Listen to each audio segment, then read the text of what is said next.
नमस्कार, बहुत स्वागत आपका। मैं हूं सूर्या त्रिपाठी और आप देख रहे हैं हमारी खास पेशकश एमवीए और महायुति बागियों की चुनौती। दरअसल महाराष्ट्र में चुनाव है और चुनाव में नाक की लड़ाई लड़ रही महायुति और एमवीए की टेंशन बागियों ने बढ़ा दी है। अगर बागी चुनाव मैदान में टिके रहे तो करीब 50 सीटें ऐसी हैं जहां पर नतीजों में बड़ा उलटफेर हो सकता है। लिहाजा सभी पार्टियां बागियों को मनाने में जुट गई हैं। महाराष्ट्र के डिप्टी सीएम देवेंद्र फडणवीस ने विधानसभा चुनाव में बागी उम्मीदवारों की समस्या को खुले तौर पर स्वीकारा और ये कहा कि सभी पार्टियों में बगावत बड़ा मसला है। महाराष्ट्र विधानसभा चुनाव, बागियों का गहरा प्रभाव।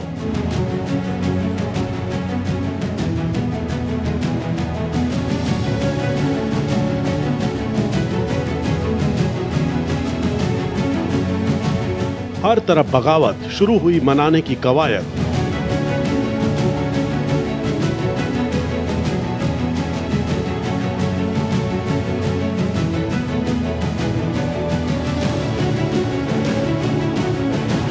फडणवीस का इरादा चुनाव लड़ने से रोकना होगा।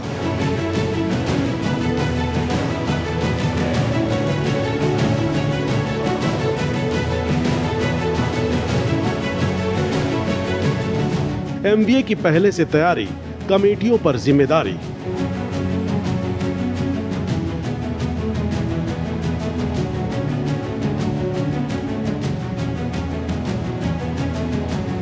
मैदान में 6 बड़े दल, हर विधानसभा में बगावत।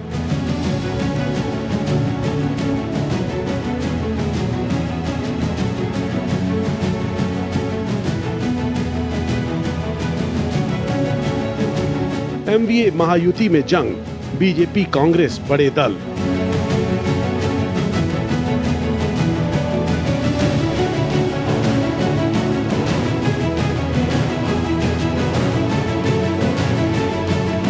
एमवीए में उलझन ज्यादा, साथियों का भिड़ंत का इरादा।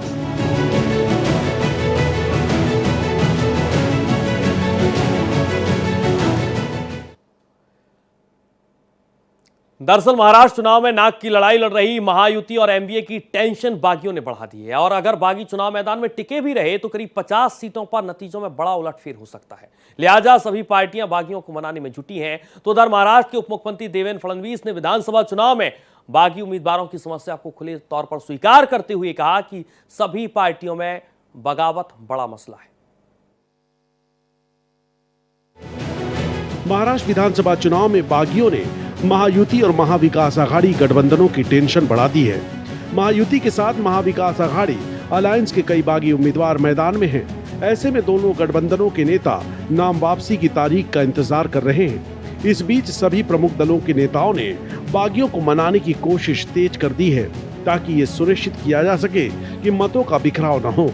वहीं महाराष्ट्र के डिप्टी सीएम देवेंद्र फडणवीस ने माना कि महाराष्ट्र विधानसभा में इस बार बागी उम्मीदवारों की संख्या बहुत अधिक है। ये समस्या हर पार्टी में है, हमें उन्हें मनाना होगा। पत्रकारों से बात करते हुए फडणवीस ने कहा कि हमारी कोशिश रहेगी कि बागी नेताओं को चुनाव से हटने के लिए राजी किया जाए।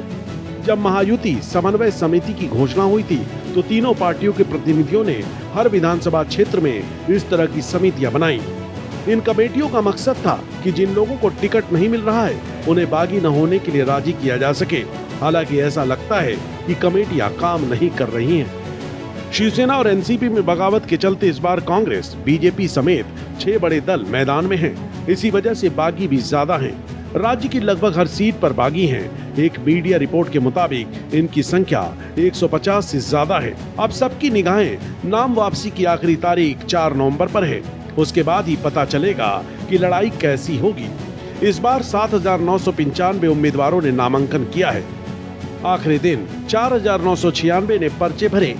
हालांकि महायुति और एमवीए ने नामांकन खत्म होने के बाद भी सीट बंटवारे का फार्मूला नहीं बताया। प्रत्याशी देखे तो महायुति में 149 उम्मीदवारों के साथ बीजेपी और एमवीए में 103 के साथ कांग्रेस सबसे बड़ी पार्टी है। दोनों पार्टियां 2019 के विधानसभा चुनाव में कम सीटों पर लड़ रही हैं। बीजेपी ने पिछली बार 164 तो कांग्रेस ने 147 सीटों पर अपने प्रत्याशी उतारे थे। वहीं शिवसेना शिंदे ने 80, एनसीपी अजीत ने 53, शिवसेना उद्धव ने 89, एनसीपी शरद ने 87 सीटों पर अपने उम्मीदवार घोषित किए हैं। पिछले चुनाव में शिवसेना अविभाजित और एनसीपी अविभाजित 124 सीटों पर लड़ी थी। इन सब के अलावा इस बार महायुति ने 5 सीटें सहयोगी पार्टियों के लिए छोड़ी हैं। दूसरी तरफ एमवीए के छोटे सहयोगी दल 6 सीटों पर चुनाव लड़ रहे हैं। निश्चित रूप से वैसी सीटों पर जहां पर तीनों गठबंधन के उम्मीदवार हैं तो फिर गठबंधन जैसी चीज रह कहाँ गई, तो कमजोर ही करेगा ना। और ये आपस में लड़ेंगे या महाविकास अघाड़ी के कैंडिडेट से लड़ेंगे, ये तो इनको तय करना पड़ेगा। तो गठबंधन का मतलब ही होता है कि गठबंधन से कोई एक उम्मीदवार होगा और गठबंधन का साझा उम्मीदवार होगा। लेकिन गठबंधन के हर दल ने अपना उम्मीदवार उतार दिया तो माना जाएगा कि वहाँ पर दोस्ताना संघर्ष हो रहा है, गठबंधन के उम्मीदवार नहीं है और स्वाभाविक रूप से इसके घाटे होंगे। क्योंकि जो भी गठबंधन के साथी हैं वो अपने कैंडिडेट के लिए प्रचार करेंगे, अपने कैंडिडेट के लिए ताकत लगाएंगे। तो जब आपस में ही लड़ेंगे तो सामने वाले को कितना मुकाबला दे पाएंगे, चुनौती दे पाएंगे, ये समझा जा सकता है। इसलिए कमजोर होना स्वाभाविक है। अब आपको महायुति के बड़े बागी नेताओं के बारे में बताते हैं जो निर्दलीय मैदान में हैं। बोरीवली से मैदान में उतरे गोपाल शेट्टी 2 बार बीजेपी से सांसद रह चुके हैं। इस बार लोकसभा चुनाव में टिकट नहीं मिला था, इसलिए विधानसभा चुनाव लड़ना चाहते थे, लेकिन बीजेपी ने संजय उपाध्याय को टिकट दे दिया। उमरेड से निर्दलीय दावेदार बने राजू पारवे शिंदे गुट की शिवसेना के नेता हैं। पार्टी ने रामटेक से लोकसभा चुनाव लड़ाया था लेकिन हार गए। विधानसभा चुनाव में ये सीट बीजेपी के पास चली गई। बीजेपी ने सुधीर पारवे को मैदान में उतारा है। अंधेरी पूर्व से चुनाव लड़ रही स्वीकृति शर्मा पूर्व एनकाउंटर स्पेशलिस्ट प्रदीप शर्मा की पत्नी हैं। कुछ दिनों पहले ही शिंदे गुट की शिवसेना ज्वाइन की थी। पार्टी ने इस सीट से मुरजी पटेल को उम्मीदवार बनाया तो निर्दलीय चुनाव लड़ रही हैं। थोड़ा सा नाराजगी हमको बाकी किसी से नहीं है, किसी भी राजनेता से या किसी भी से पार्टी से नहीं है। नाराजगी जो जिस कैंडिडेट को टिकट दिया गया उससे है, क्योंकि जनता हमारे साथ है, उसे मालूम है कि कौन सही कौन गलत, कौन अच्छा है कौन बुरा है। नाराजगी हमको कैंडिडेट से है। ज्यादातर जो लड़ाई है पूरे महाराष्ट्र में अलग अलग सीटों पे हम देखें तो महायुति विरुद्ध महाविकास आघाड़ी ऐसी ही लड़ाई है। ऐसे में अगर महायुति के ही वोटों में बंटवारा होने की बात आएगी तो लोग प्रत्याशी देख करके चुनाव करेंगे या फिर अलायंस देख करके महाविकास आघाड़ी को वोट करें या महायुति को वोट करें। मुझे लगता है जनता आजकल पढ़ी लिखी है, समझदार है, वो जानती है कि सही चेहरा कौन सा है और आपके साथ कौन खड़ा हुआ है। तो हम तो 10 साल से उनके साथ में हैं और आगे भी यही उनके साथ ही देंगे और वो हमारा साथ देंगे। किसी से कोई चर्चा हुई पार्टी में, शिवसेना पार्टी में किसी नेता से टिकट मिलने से पहले और टिकट इनकार कर देने के बाद? जी, चर्चा तो चलती रहती है, सबका हम सपोर्ट है, इस वजह से हम आगे बढ़ रहे हैं। नाना काटे अजित गुट के एनसीपी नेता हैं। चिंचवड़ सीट बीजेपी के पाले में चली गई। बीजेपी ने शंकर जगताप को उतारा है तो नाना काटे बागी हो गए। मानखुर्द शिवाजी नगर सीट पर मामला बड़ा दिलचस्प है। नॉमिनेशन भरने की समय सीमा खत्म होने से कुछ मिनट पहले ही अजित गुट की एनसीपी ने नवाब मलिक को अपना उम्मीदवार घोषित कर दिया। मलिक पहले से टिकट की दावेदारी कर रहे थे लेकिन बीजेपी विरोध कर रही थी। बीजेपी ने मलिक को दाऊद इब्राहिम का करीबी बताते हुए देशद्रोह सहित कई आरोप लगाए थे। इसी वजह से मलिक को टिकट नहीं मिल पा रहा था। हालांकि 29 अक्टूबर को नवाब मलिक ने 2 पर्चे दाखिल किए। पर्चा भरने के बाद नवाब मलिक ने कहा कि मैंने एनसीपी उम्मीदवार के तौर पर नामांकन दाखिल किया, साथ ही निर्दलीय उम्मीदवार के रूप में भी पर्चा दाखिल किया है। अब मैं एनसीपी का आधिकारिक उम्मीदवार हूं। Today I had filed a nomination from Shivaji Nagar Mankhur Vidhan Sabha constituency as Nationalist Congress Party candidate, and also I had filled the form as an independent candidate also. But party has sent the AB form and we had submitted it at 2:55 p.m.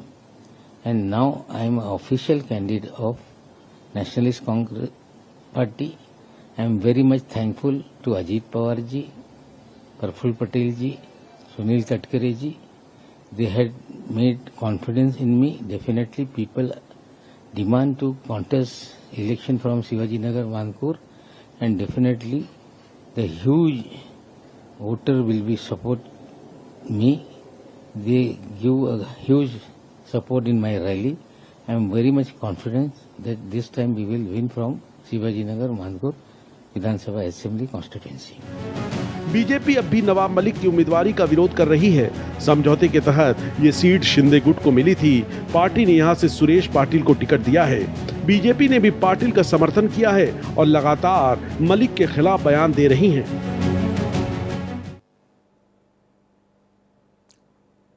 Uddhav Thackeray, Sharad Pawar और कांग्रेस इस बार महाराष्ट्र में सत्ता का सपना देख रहे हैं। महाविकास अघाड़ी गठबंधन तले लंबे अरसे से दिग्गज नेताओं के दावे मीडिया में गूंजते रहे, लेकिन अब चुनाव के मुहाने पर यह अलायंस टिकट नहीं मिलने से बागी हुए अपने ही नेताओं को काबू नहीं कर पा रहा है। दरअसल महाराष्ट्र कांग्रेस के प्रभारी रमेश चेन्नीथला समेत गठबंधन के बड़े नेता 4 नवंबर तक नाराज नेताओं को मनाने का दावा कर रहे हैं, लेकिन अगर ऐसा नहीं हो सका तो विपक्षी गठबंधन के सामने हरियाणा पहले ही बड़ी मिसाल पेश कर चुका है।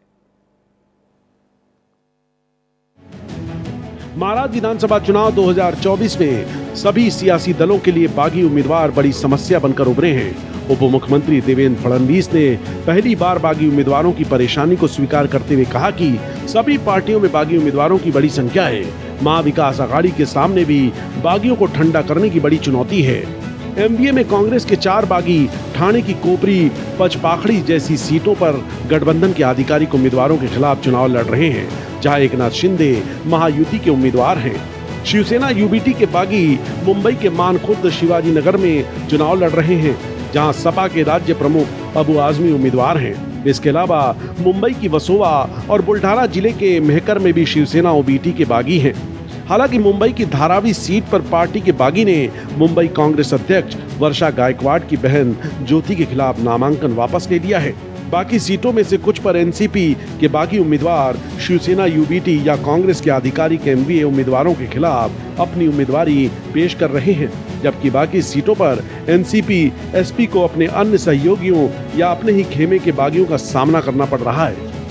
एमवीए में उद्धव ठाकरे की अगुवाई वाली शिवसेना यूबीटी, कांग्रेस और शरद पवार की एनसीपी शामिल है। शरद पवार और उनकी पार्टी की राज्य इकाई के प्रमुख जयंत पाटिल बागी नेताओं से संपर्क कर रहे हैं। कांग्रेस की महाराष्ट्र इकाई के प्रमुख नाना पटोले और उनके सहयोगियों विजय वडेट्टीवार और बाला साहेब थोराट ने भी राजनीतिक स्थिति की समीक्षा की और बागियों से पार्टी की खातिर नामांकन वापस लेने को कहा। वहां पर उद्धव ठाकरे गुट वो एक मुख्यमंत्री के रेस में है। वो चाहते हैं कि हमारी पार्टी ज़्यादा से ज़्यादा वैसी सीटों पर चुनाव लड़े जहां हम परिणाम दे सकें। कांग्रेस अपनी सीटों को छोड़ना नहीं चाहती है। जो इनके साथ शरद पवार गुट हैं उनकी भी एक अपनी ज़मीन है और वो कहते हैं कि ये सीटें तो ऑलरेडी मेरे हिस्से में आ चुकी है। वैसे में एक और कौन बना रहे हैं जो वैसे उम्मीदवार जो उम्मीद किए हुए थे कि या तो हमें उद्धव गुट से, शरद पवार गुट से या कांग्रेस से हमें टिकट मिल जाएगी। अगर कहीं से उनको टिकट नहीं मिली तो वो खुद उम्मीदवार हो गए और बगावती तेवर अपना लिए। तो बगावती उम्मीदवार हर कालखंड में और हर चुनाव में खेल तो बिगाड़ ही देते हैं। चूँकि अगर उनकी अपनी ज़मीन होती है, उनके अपने मतदाता होते हैं और अगर वो वोट काटने में कामयाब हो जाते हैं तो स्वाभाविक रूप से जिस गठबंधन से बगावत कर कर के उम्मीदवार बने हैं तो वो अपने गठबंधन को तो नुकसान पहुंचा ही देते हैं। और स्वाभाविक है कि अपने गठबंधन को नुकसान पहुंचाएंगे तो जो उनके सामने का जो गठबंधन है वो फ़ायदा ले जाती है। तो महाविकास अघाड़ी अपने बगावती उम्मीदवारों को कम करने में या रोकने में बहुत सफल दिख नहीं रही। एमवीए में बागियों को लेकर उलझन थोड़ी ज्यादा ही है, क्योंकि पंढरपुर सीट पर शरद पवार की एनसीपी ने अनिल सावंत को टिकट दिया है। वहीं कांग्रेस ने भगीरथ भालके को उतार दिया है। भगीरथ दिवंगत कांग्रेस विधायक भारत भालके के बेटे हैं। भारत भालके के निधन के बाद उपचुनाव में भगीरथ ने एनसीपी से चुनाव लड़ा लेकिन हार गए। अब की बार टिकट नहीं मिला तो कांग्रेस में आ गए और पार्टी ने अपनी सहयोगी शरद गुट की एनसीपी के खिलाफ ही टिकट दे दिया। परंडा में उद्धव ठाकरे की शिवसेना ने रणजीत पाटिल को टिकट दिया है। दूसरी तरफ शरद पवार की एनसीपी ने पूर्व विधायक राहुल मोटे को मैदान में उतारा है। सोलापुर दक्षिण कांग्रेस के दिलीप माने यहां से टिकट चाहते थे, लेकिन एमवीए में समझौते के तहत ये सीट उद्धव ठाकरे की शिवसेना को मिली। पार्टी ने अमर पाटिल को टिकट दिया है। अब दिलीप माने निर्दलीय चुनाव लड़ रहे हैं। इसी तरह शरद पवार की एनसीपी के ययाति नाइक ने भी बगावत कर दी और करंजा निर्वाचन क्षेत्र से निर्दलीय उम्मीदवारी का पर्चा दाखिल किया। देखिए, महायुति में माना जा रहा है कि जो बगावती उम्मीदवार हैं या गठबंधन भी अपना उम्मीदवार उतारी है, उनके क्षेत्रों की संख्या कम है, 3 या 4 या 5 मैक्सिमम, जबकि इनकी संख्या महाविकास आघाड़ी की 10 से अधिक है। तो जब बगावती उम्मीदवार की संख्या अगर महाविकास आघाड़ी में ज़्यादा है तो माना जाएगा कि महाविकास आघाड़ी को इसका ज़्यादा घाटा होगा। अब वो बगावती उम्मीदवार कितना अपने को साबित कर पाएंगे, उनकी ज़मीन कितनी मजबूत है, कितने वो जनता से कनेक्टेड रहे हैं, और उम्मीदवारी न मिलने के बाद भी जनता के बीच में अगर वो लोकप्रिय हैं तो स्वाभाविक है कि महाविकास आघाड़ी को इसको ज़्यादा खामियाजा भुगतना पड़ेगा, ज़्यादा घाटा उठाना पड़ेगा। चूँकि कांग्रेस हरियाणा चुनाव हारने के बाद बैकफुट पर तो आ गई है, और उद्धव गुट और शरद पवार दोनों जो हैं वो कांग्रेस को कहीं न कहीं से एक दबाव में लाए हुए हैं, खास करके उद्धव ठाकरे। इसी बीच में एक बगावती तेवर वाले उम्मीदवार भी आकर के खेल को एक और कोण बना दिए हैं। तो जहां बगावती उम्मीदवार ज़्यादा होंगे उस गठबंधन को ज़्यादा नुकसान होगा। ये तो बट नेचुरल है। देखना होगा कि बगावती उम्मीदवार कितना खेल बिगाड़ पाते हैं या नहीं खेल बिगाड़ पाते हैं। ठाणे जिले में कोपरी, पचपाखड़ी, मुंबई में बाईकुला और नागपुर जिले में रामटेक, राजापुर में बागी उद्धव सेना का गणित बिगाड़ सकते हैं। इसके अलावा परली, बीड, जिंतूर, पारोला, अरंडोल और श्रीगोंडा में कांग्रेस के विद्रोहियों को 4 नवंबर तक नामांकन वापस लेने के बाद ही एमवीए चैन की सांस ले सकेगा। वर्सोवा, मानखुर्द, शिवाजी नगर, मेहकर और धारावी में उद्धव सेना के बागी चुनाव लड़ रहे हैं। बागियों के कारण बिगड़ रहे खेल पर केंद्रीय गृह मंत्री अमित शाह ने महाराष्ट्र के नेताओं को हिदायत भी दी है। डिप्टी सीएम देवेंद्र फडणवीस ने कहा है कि बीजेपी बड़ी पार्टी है और हमारे कई नेता चुनाव लड़ने की इच्छा रखते हैं। गठबंधन में पार्टी की अपनी सीमा है और हम बागियों को मनाने की कोशिश कर रहे हैं, लेकिन इन सब के बीच उम्मीद है कि 4 नवंबर के पहले वो मान जाएंगे। और दूसरी तरफ कांग्रेस ने इस मुद्दे को सुलझाने के लिए एक मीटिंग बुलाई है। कांग्रेस के महाराष्ट्र प्रभारी रमेश चेन्निथला ने कहा है कि पार्टी किसी भी सीट पर फ्रेंडली फाइट के मूड में नहीं है। उद्धव ठाकरे की शिवसेना और शरद पवार की एनसीपी से बातचीत चल रही है। बागियों को नामांकन वापस लेने के लिए मनाया जा रहा है। और इस बीच महाराष्ट्र के दूसरे डिप्टी सीएम यानी कि अजीत पवार ने भी ये कहा कि किस किस पार्टी से कौन कौन उम्मीदवार रहेंगे, इसकी पूरी तस्वीर 4 तारीख को शाम 4 बजे तक साफ हो जाएगी। महाराष्ट्र विधानसभा चुनाव में महाविकास आघाड़ी गठबंधन के घटक दल कांग्रेस ने अपने बागी उम्मीदवारों को मनाने की कोशिशें तेज कर दी हैं। महाराष्ट्र कांग्रेस प्रभारी रमेश चेन्निथला खुद बागियों से बात कर रहे हैं। रमेश चेन्निथला अब तक करीब 36 बागियों को खुद फोन कर बात कर चुके हैं। उनकी तरफ से सभी बागियों को यह आश्वासन दिया जा रहा है कि वे फिलहाल गठबंधन का साथ दें, भविष्य में पार्टी उनका ख्याल करेगी और उचित स्थान देगी। इस स्थिति पर चर्चा करने के लिए एमवीए नेताओं ने एक बैठक की। एआईसीसी के महाराष्ट्र प्रभारी रमेश चेन्निथला ने कहा कि इस बैठक का उद्देश्य सभी दोस्ताना झगड़ों को समाप्त करना है और मतभेदों को सुलझाना है। चेन्निथला ने स्पष्ट किया कि एमवीए किसी भी तरह के अंदरूनी संघर्ष की अनुमति नहीं देगा और सभी सहयोगी दल इस विषय पर एक मत हैं। बागियों को मनाने की कोशिशें जारी हैं ताकि वे 4 नवंबर नामांकन वापस लेने की अंतिम तिथि से पहले अपनी दावेदारी वापस ले लें। महाराष्ट्र का ये चुनावी परिदृश्य बता रहा है कि दोनों गठबंधनों में भीतरघात और बगावत जैसी समस्याएं पूरी तरह से उभर कर सामने आई हैं, जिनके कारण उम्मीदवारों के समीकरणों में उलटफेर हो सकता है।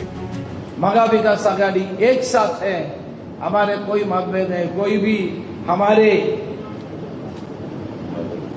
इस चुनाव में कोई बागी लड़े तो आज और कल से सारे बागी लोग विड्रॉ करने का व्यवस्था की है। हमने किसी को भी बी फॉर्म नहीं दिया है।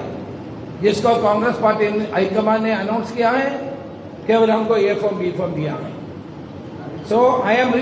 मेरा रिक्वेस्ट है कांग्रेस के सारे कार्यकर्ताओं को, हमारे जो हाला कमान जो लिस्ट पब्लिश किया है, जो उम्मीदवार हैं उनके लिए काम करना चाहिए। जो भी नामांकन पत्र उसके बिना दिया है उनको विड्रॉ करना चाहिए। No friendly fight in Mahavikas Aghadi. Mahavikas Aghadi में फ्रेंडली फाइट नहीं होते हैं, हम लोग एक साथ काम करते हैं। वहीं दिल्ली में हुई एक अहम बैठक में केंद्रीय गृह मंत्री अमित शाह ने मुख्यमंत्री शिंदे, डिप्टी सीएम अजीत पवार और देवेंद्र फडणवीस को इन बगावतों पर काबू पाने और अंदरूनी कलह को कम करने की नसीहत दी थी। नामांकन की प्रक्रिया खत्म होने के बाद फडणवीस ने साफ कहा कि बागियों को समझाने के प्रयास जारी हैं ताकि वे 4 नवंबर नामांकन वापसी की आखिरी तारीख से पहले ही अपना नाम वापस ले लें। बता दें, महायुति में शिंदे की शिवसेना के 9 बागी उम्मीदवार बीजेपी के उम्मीदवारों के खिलाफ चुनावी मैदान में हैं। दूसरी ओर बीजेपी के 10 बागी उम्मीदवार शिवसेना के खिलाफ चुनाव लड़ रहे हैं। वहीं बीजेपी के 9 बागी उम्मीदवार अजीत पवार की एनसीपी के खिलाफ अलग अलग सीटों पर अपनी दावेदारी पेश कर रहे हैं। शिवसेना के बागी उम्मीदवार एनसीपी को आवंटित 7 सीटों पर चुनाव लड़ रहे हैं, जबकि एनसीपी के एकमात्र बागी ने नासिक के नंदगांव से शिवसेना उम्मीदवार के खिलाफ नामांकन दाखिल किया है।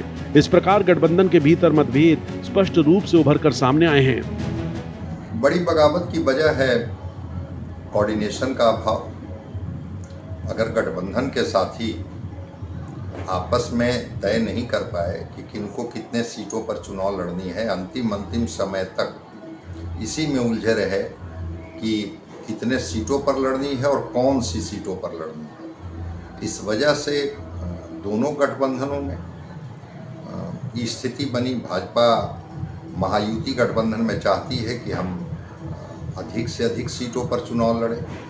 स्वाभाविक है कि उसकी दावेदारी भी बनती है, लेकिन एकनाथ शिंदे की पार्टी और अजीत पवार उनकी दावेदारी अपने तरफ से है। एकनाथ शिंदे अपने को साबित करना चाहते हैं कि उन्होंने 2 साल में परफॉर्म करके दिखाया है, इसलिए जो वैसी सीटें जहां हम जीत सकते हैं वहां हम अपने उम्मीदवार देंगे। वहीं महाविकास अघाड़ी में भी वही स्थिति है। कांग्रेस मजबूत स्थिति होने के बाद भी बैकफुट पर दिख रही है और उद्धव ठाकरे गुट की जो शिवसेना है और शरद पवार, ये लोग मानने के लिए तैयार नहीं है। तो वैसी स्थिति में बगावती तेवर रखने वाले उम्मीदवारों की संख्या बढ़ गई। आपको बता दें, महाराष्ट्र में टिकटों के बंटवारे के बाद लगभग सभी प्रमुख राजनीतिक दलों को बगावत का सामना करना पड़ रहा है। कई पार्टी कार्यकर्ताओं ने अपने नेतृत्व को चुनौती देते हुए 20 नवंबर को होने वाले विधानसभा चुनाव के लिए नामांकन दाखिल कर दिया है। महायुति और एमवीए दोनों के लिए ये सिरदर्द बना हुआ है। 4 नवंबर को नाम वापस लेने की अंतिम तिथि है और इसके बाद स्पष्ट तस्वीर उभर कर सामने आएगी कि कितने बागी मैदान में बचे हैं। नामांकन दाखिल करने की समय सीमा खत्म होने के बाद महाराष्ट्र की 288 सदस्यों वाली विधानसभा के लिए करीब 8000 उम्मीदवारों ने पर्चे दाखिल किए हैं। महाविकास अघाड़ी और महायुति के करीब 150 नेताओं ने बागी के रूप में अपना पर्चा भरा है। उनमें करीब 80 महायुति से हैं। नवाब मलिक, शाइना एनसी, समीर भुजबल, नरहरी झिरवाल, सदा स्वर्णकार, तमाम ऐसे नाम हैं जो कई दिग्गजों के सामने बड़ी चुनौती बनी हुई है। साथ में आपको यह भी बता दें कि महाराष्ट्र चुनाव 2024 के लिए नामांकन वापस लेने की आखिरी तारीख 4 नवंबर है। कुल 288 विधानसभा सीटों वाले महाराष्ट्र में एक ही चरण में 20 नवंबर को मतदान होना है, तो उधर 23 नवंबर को मतगणना के बाद नतीजों की घोषणा की जाएगी। महाराष्ट्र में पिछले विधानसभा चुनाव में एक ही चरण में वोट डाले गए थे। महाराष्ट्र में कुल 9.63 करोड़ मतदाताओं के लिए कुल 1,186 मतदान केंद्र बनाए गए हैं। महाराष्ट्र विधानसभा का मौजूदा कार्यकाल 26 नवंबर को पूरा हो रहा है।